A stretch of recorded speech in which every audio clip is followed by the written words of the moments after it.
When Carol told me she was going to have a girls' weekend with her friends, I knew that I had to make my next move carefully. Act 2 excited about the news, she might jump to the conclusion that I wanted her gone.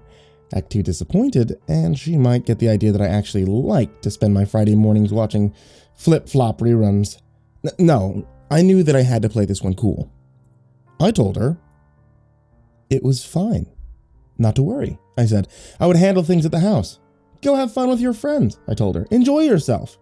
Okay, my wife smiled, and take care of Sadie for me. Sadie was a 4-year-old Pomeranian, and when I say our Pomeranian, which I really mean is my wife's Pomeranian, that dog absolutely hated me. Okay, not even 10 seconds after my wife finished backing out of the driveway, I was already texting my buddies Eric and Mark to come over and have some fun. Girls' night out could mean only one thing. Guys' night in. We ordered pizza and wings, powered up my old Nintendo 64, we had Smash Brothers, beer, and absolutely no supervision whatsoever. Could this get any better? Around midnight, I heard Sadie barking obnoxiously in the kitchen. God, I hate that dog. Her bark was so shrill, I swear it could wake the dead. I told Eric and Mark to hold on. I needed to go let Sadie out, and I'd be right back. When I picked her up, however, she snapped at my hand. Ah! I yelped, as my friends laughed at me. Guess we know who's the boss around here, Mark said sarcastically. My buddies put their controllers down and followed me as I attempted to track down Sadie. It wasn't exactly a difficult task with her irritating barking, and we quickly located her in front of the basement door. Now, Sadie was the type of dog that liked to bark at everything, but even this was peculiar behavior coming from her. The hair on the back of her neck stuck up like needles. She was baring her teeth towards the basement with murderous intent. Never seen her so worked up before. Come on, girl, I said. We walked downstairs to see what the problem was. What we found at the bottom of the stairs was, well, it was unlike anything I'd ever seen in my entire life. There was a gigantic slit suspended in midair, maybe 6 feet tall, 3 feet wide. It looked almost as if somebody had taken the fabric of space and time and just ripped it open like an old rag. Blue and green light with textures of flames twirled around inside. I was at a loss for words. I had no idea how to conceptualize what this thing was, or why it was in my basement, or even worse, how I was possibly going to explain this to my wife. It looked like some kind of wormhole had opened up inside my basement. The others seemed to agree. Whatever it was, Sadie didn't like it one bit. She paced back and forth menacingly, growling at the large opening, but careful not to get too close. Eric wanted to know what would happen if we threw something inside, and after some searching, he managed to procure a muddied tennis ball from a nearby shelf. He took the ball and gave it a soft toss into the abyss, which swallowed the ball whole. It was gone. Hold on, I have an idea, I said. I grabbed an old coil of rope and tied it to a 10-pound kettlebell from my home gym. With a heave, I tossed the weight into the portal and watched as it disappeared behind the flames. For a second, nothing seemed to happen. Then, something about the portal changed. Its flames, once a bluish-green color, deepened into a menacing red. The rope, which until then had remained limp in my hands, started to twitch as the hole sucked in the rest of the coil. At first it unraveled slowly, but picked up speed over time until in just a couple of seconds, the rope was peeling off like a spool on a fishing wire. I panicked, unsure of what to do, and I tried to stop the rope with my bare hands, but it quickly became apparent what a bad idea that was. The rope uncoiled furiously in my hand, ripping into my palms that caused me to yelp in pain. Help! I shouted, looking at Eric and Mark. The two of them grabbed the section of rope with me, and we heaved backwards with all our weight. Something was tugging on the other end of the line, causing the cord to stretch taut. So much pressure was building up in the strand that I could hear groaning noises from the fibers as they rubbed against one another. Eric and Mark were struggling to breathe behind me, and I could only assume their faces were red from the strain. Suddenly, the rope snapped in half, sending the three of us flying backwards in a tumbled mess while the rest of the rope was sucked up like a spaghetti noodle. Sadie went berserk. She was barking furiously at the portal before leaping in after the rope. She was gone before I could even stop her. I called out to her in my sweetest voice, even offering her a treat in the hopes that by some miracle she might leap out, but No such luck. Oh my god, my wife's gonna kill me, I groaned. To add insult to injury, there was suddenly an audible click, and all the lights shut off. Things just kept getting better and better. Save for the eerie glow coming from the portal, everything was pitch black. Come on, guys, I said.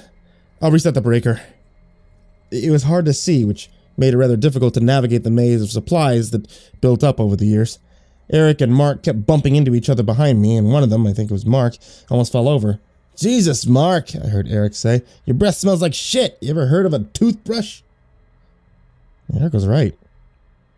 I could smell his breath from here. God, it was disgusting.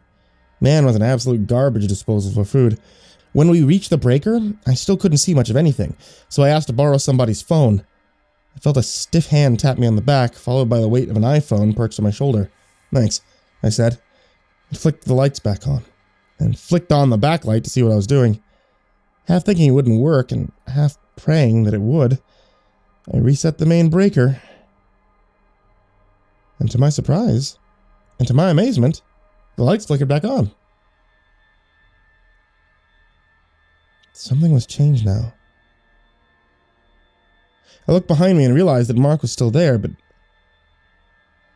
Eric had disappeared. Mark threw me a confused look. We walked back to the portal with a panic. Had something happened? Things got even weirder when I saw that the mysterious wormhole, which had been there only moments ago, has now vanished. It was gone. Missing as if it had never been there in the first place. Eric would have jumped through the portal, would he? Or even worse, what if something came out and grabbed him? I could feel sweat starting to roll down my forehead as I considered progressively worse possibilities. A wave of relief poured over me when I heard the basement door opening at the top of the stairs and saw Eric standing there with a stupid grin on his face. I went to get a flashlight, he explained sheepishly. I surveyed the area one last time, where the portal had been before, just to make sure I wasn't hallucinating, or having a psychotic break. We went back upstairs, and the three of us gathered around the kitchen table. I looked at each of them, seriously, searching for some kind of explanation. We all saw what I think we saw, right? I asked. Eric and Mark nodded their heads, and I sighed, partly out of relief that I wasn't going crazy, and partly out of fear from what we had just seen. Look, I said, pointing at each of them, not a word about this to my wife. I don't even know how I'm going to tell her about any of this. She's going to think I'm on drugs or something. Mark and Eric each agreed. They wouldn't say anything to anyone till I had a chance to talk to Carol. The two of them waited a couple of minutes, but I could tell they were eager to get out of here. We high-fived each other goodbye, then Eric and Mark ran out of the house as fast as they could. Can't say I blame them. We were all pretty spooked. I, for my part, slept with a shotgun next to me that night. The next morning, I woke up to a buzz from my cell phone. I expected it to be a text from my wife telling me that she was coming home soon. I looked over and realized that it wasn't from my wife at all. It was a text from Mark. Hey, buddy, it read. Sorry I missed your message. Christina and I went camping up in the Adirondack for the weekend, and cell phone reception was terrible. I can't believe I missed guys' night. Maybe we can do it next weekend. I promise to make it up to you guys. Hope you and Eric had fun without me.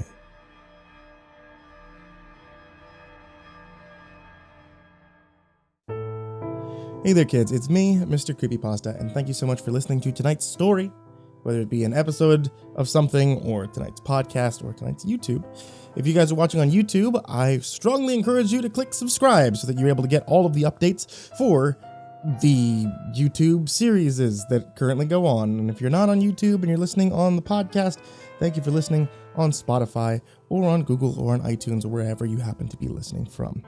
And a very big thank you to all of my Patreons, and you can always join them at patreon.com/Mrcreepypasta. People like Jordan Alexander Sanchez, Ken Lando Higuchi, Brianna Van Tine-Janzen, Chompski, TheRedOakShieldVirus, Sindee Barney, G Weevil 3, Diana Kraus, Stephen VanHuss, Chance Burnett, Tristain Pelton, Nico, TheGingerBroz, Dante Rowe, Raphael Rodriguez, Lastbladesong, Eliminator 86, Nebsky, SteampunkSinner, Kaleb Dougal, Daniel Poulsen, Sky Harbor, The Homeless Bird 93, Bobby Carmen, Liam Newman, Aaron Stormcrow, Barbara Macedo, Thomas Burgett, Azazel Rotten, Let's Get Scared, S-Man, Andrew Kirisuba Warnock, Bad Honey, Creepypasta Adam, Someone You Love, Brennan Wright, Said the King 56, and Somber Puppet. Thank you guys so much for your continued support, to all of you on Patreon, you guys that are down there in the description, and everyone else.